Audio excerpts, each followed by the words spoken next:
با الف زبر با. با الف زبر با. با. با. پدې کې الف مد کیږي. پدې کې الف مد کیږي. با واو فیش ورحمۃ اللہ وبرکاتہ. یو ملګری راته ویلو قاری صاحب ته ماشومان ته کم انداز سبقونه ویل لکه ویډیو مونږ له وکړه چې مونږ هم د دې نه طریقې زده کړو.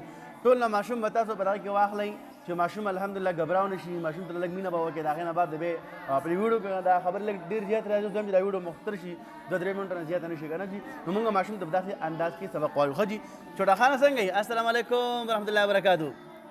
دا وګوره ماشاءالله دا ښایسته ماشوم دی ماشاءالله د حسن زوی دی ماشاءالله ساتو والا. پلار مسافر دی پلار هم خوشحاله شي ماشاءالله چې زما زوی الحمدلله سبق وله ورځي یا نه ورځي یا به مطمئن شي یا به نه مطمئن که نه جي. خو مونږ ویډیو د دې لپاره کوو چې یاره یو ملګري سوال کوو چې قاسم ته ماشومان د سبقونه په کوم انداز کوې نو ویډیو د اخره پورې وګوره مزید یې خامخا مخکې ملګرو سره ضرور شیر کوئ. جزاک الله. ښه جي څنګه یې ښه برابر یې؟ ښه جي اعوذ بالله من الشیطان الرجیم. شاباش. بسم الله الرحمن الرحيم. بسم الله الرحمن الرحيم. با الف زبر با. دلګنه مو واچوټا کنه یار ول دګړې با الف زبر با. با الف زبر با. با. با. پدې کې الف مد کیږي. پدې کې الف مد کیږي. با واو پیش بو. با واو پیش بو. راکا کنه یار راکا کنه ګول راکا کنه یار داسې کې با واو پیش بو. با واو پیش بو. ویری ګډ شاباش. پنځه کا بو. بو. پدې کې واوی مد کیږي. کی واو مد کیږي. شاباش. با یا زیر بی. با یا زیر بی. بی. بی. پدې کې یای مد کیږي.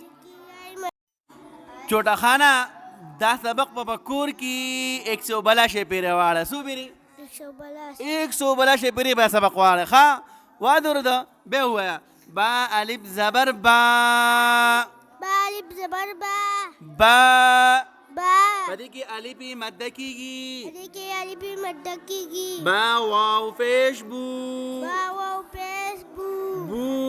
بو. پدې کې واوی مد کیږي. پدې کې واو مد کیږي. با یا زیر بی. با یا زیر بی. پدې کې یای مد کیږي.